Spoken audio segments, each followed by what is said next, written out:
बिस्मिल्लाहिर्रहमानिर्रहीम। अस्सलाम वालेकुम। पूरा वर्ल्ड इंतज़ार कर रहा है कि ईरान कब हमला करेगा और इज़राइल के ख़िलाफ़ ये जो हमला होने जा रहा है इस पर तबाही किन शहरों में क्या करना है, सारे इंतज़ार करें। लेकिन अब बरतानिया की जानिब से सबसे अहम खबर वो कहते हैं कि हम ईरान के फ़ौज के अंदर से अपने सोर्स से खबर निकाल कर लाए हैं।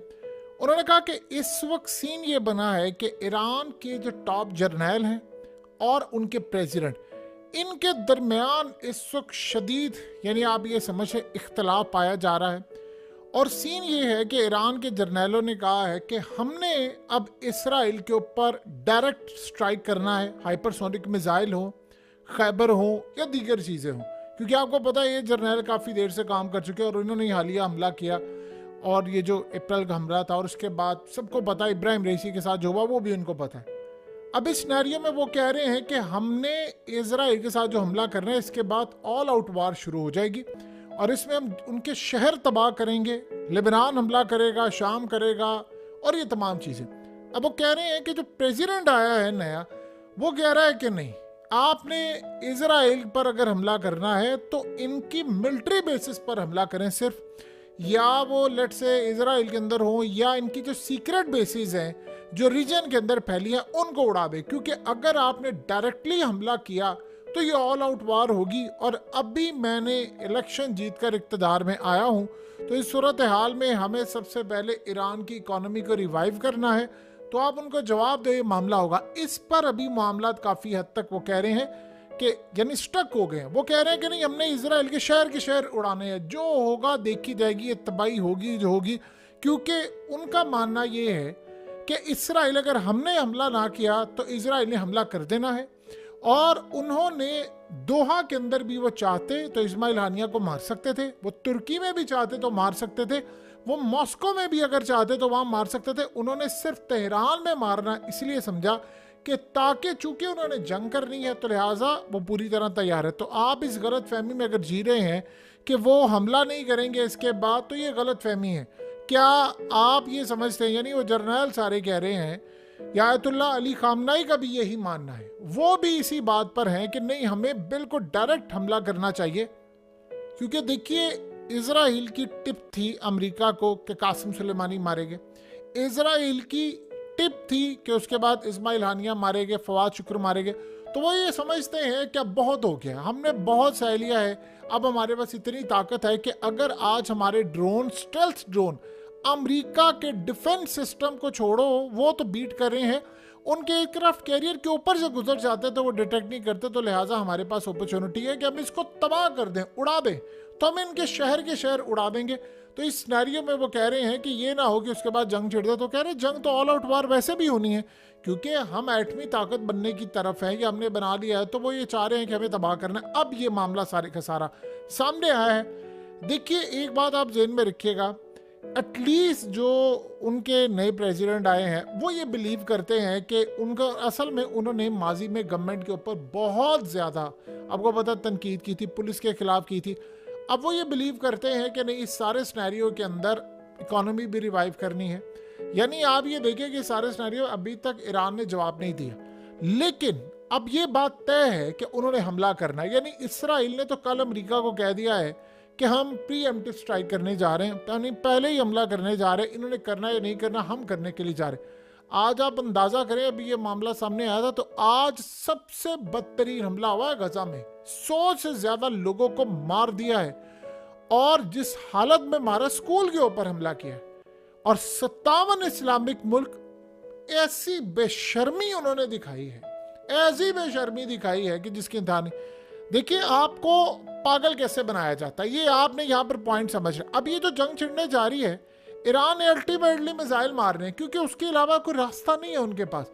आपको पता है कि ये जो हम लोग समझते हैं, पूरी दुनिया में इसराइल के खिलाफ बाइकआउट की कैंपेन चल रही है, मैकडॉनल्ड्स का करो, KFC करो, ये आप लोगों को पागल बनाने के लिए है।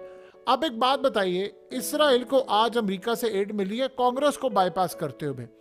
अब इनको टोटल 150, 200, 250 अरब डॉलर की मिल गई है। आपको पता है कि जिन ममालिक के अंदर अवाम का गुस्सा है वहां पर एहतजाज की बजाय वो कह रहे हैं बाइकआउट करें, अवाम का गुस्सा कहीं निकलना है। तो अवाम को पागल बनाने के लिए वो कह रहे हैं कि आपने बाइकआउट करना है, ताकि पूरे वर्ल्ड में चाहे इंडोनेशिया, मलेशिया, तुर्की, हर जगह पर ये अवाम डिमांड ना करनी शुरू कर दे कि फौजें भेजो वहां पर एयरफोर्स भेजो, वहां मिसाइल मारो। क्योंकि इसराइल को पता है, देखिए उनके पास बिलियंस ऑफ डॉलर्स हैं, अमेरिका दुनिया भर से एड आती है। आप सोचें, आप सबने मिलकर उनकी 2-4 कंपनीज का 10-20 अरब डॉलर नुकसान कर दिया। क्या आपने उखाड़ लिया? इसराइल का वैसे ही अपना 150-200 अरब डॉलर का तो इकोनॉमी का नुकसान हो गया। आपके 10-20 अरब डॉलर के बाइकआउट से उनको क्या फर्क, घंटा फर्क पड़ता है। उनको डर ये होता है जैसे ईरान की जानिब से मिसाइल ना आकर लगे, फौजें ना उतर जाएं, एयरफोर्स ना आ जाए।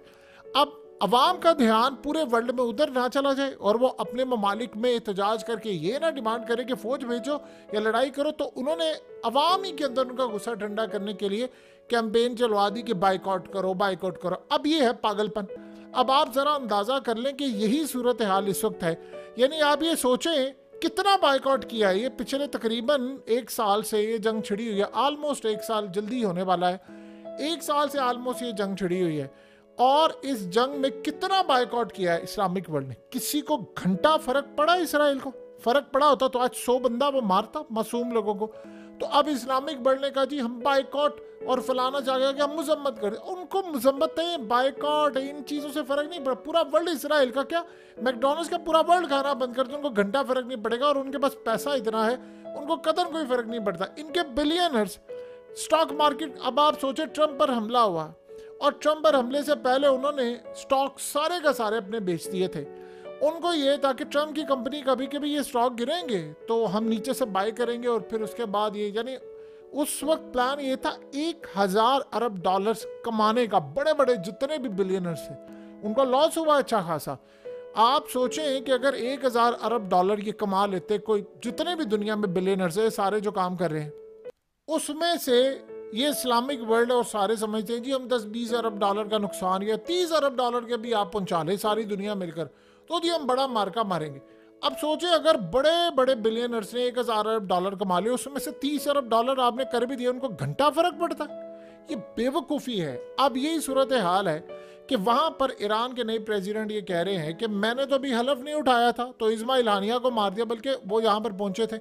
तो अब ये सिनेरियो यहाँ पर बना हुआ है कि हमें मिसाइल, वो कहते हैं मार रहे। देखिए हल तो सिर्फ आपके पास एक ही है, आपको मिसाइल मारने पड़ेंगे। अगर आपने यहाँ पर हमला ना किया तो ये बात आप समझ लीजिए कि फिर उन्होंने पलट कर करना है और वो फिर आपकी न्यूक्लियर फैसिलिटीज को तबाह करेंगे।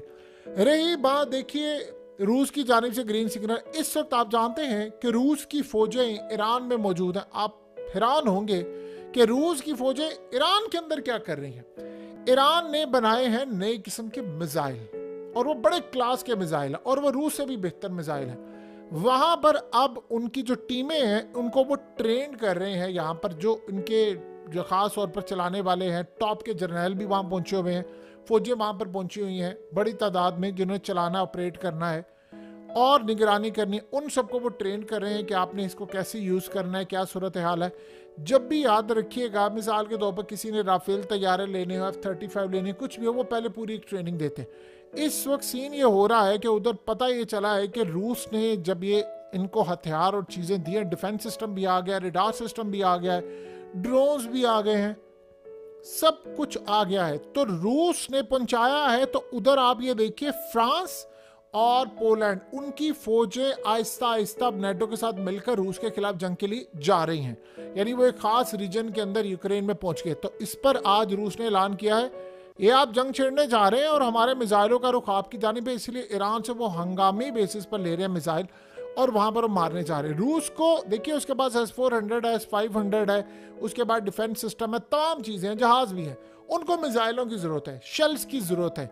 जैसे यूक्रेन के अंदर बहुत सारे ममालिक सप्लाई करें, खुफिया अमेरिका को करते, अमेरिका आगे कर देते। तो इस सूरत हाल में वो पूरी तरह अब रूस को यानी पूरी तरह कैप्चर करने के लिए तैयार है, क्योंकि शाम के अंदर अब ईरान को इजाज़त दे दी गई है कि आपने हमला करना है और आप कर लें। आप बेशक इनका तिल अबीब उड़ा दें, इलात उड़ा दें, हाइफा उड़ा दें, हमें कोई परवाह नहीं, आप करें, हम आपके साथ खड़े हैं, क्योंकि उनको पता है कि रूस के डिफेंस सिस्टम है और वो भी तैयार है और सारी चीज़ें हैं। सो इस सारे सिनेरियो के अंदर ये बात बिल्कुल क्लियर है कि ईरान को अब ये हमला करना पड़ेगा और उनके प्रेसिडेंट ये सोच रहे हैं कि जी मैं भी आया हूँ, मैं तो कौम से वादा करके आया था कि इकोनॉमी बेहतर करूँगा, फलाना करूँगा। देखिए क्या इनको नहीं पता, प्रतीक्षा को नहीं पता कि इब्राहिम रईसी को कैसे रास्ते से हटाया गया है। यानी बच्चे बच्चे को पता। आप ईरान की सूरत हाल देखिए, इस्माइल हानिया के बारे में कहा जी मिसाइल आके लगे, झूठ खबर है। सबको पता है कि वो डिवाइस वहाँ पर थी और कैसे उसने ऑपरेट किया और क्या काम किया। सो लिहाजा अगर आप यहाँ पर किसी भी वजह से चूक जाते हैं तो अगले तो तैयार है। कल अभी नेतन्याहू ने यह बात कही है, कल नेतन्याहू ने बात कही है अमेरिका को कि मैं तो स्ट्राइक करने के लिए फिर जा रहा हूँ, क्योंकि मेरी पूरी की पूरी कौम इंतजार कर रही है ये बैठ कर के पता नहीं कब स्ट्राइक होगा नहीं होगा, हम सारे उलझे हुए हैं, तो मैं ये शुरुआत कर दूं। तो आप अगर नहीं करेंगे तो आप उनकी सीक्रेट बेसिस बेशक उड़ा दें, अगला ने फिर भी हमला करना है। तो उनके जर्नैल ईरान के, और वो सही कह रहे हैं कि हमें डायरेक्ट शहरों पर मिसाइल मारने पड़ेंगे, उसके अलावा रास्ता कोई नहीं है।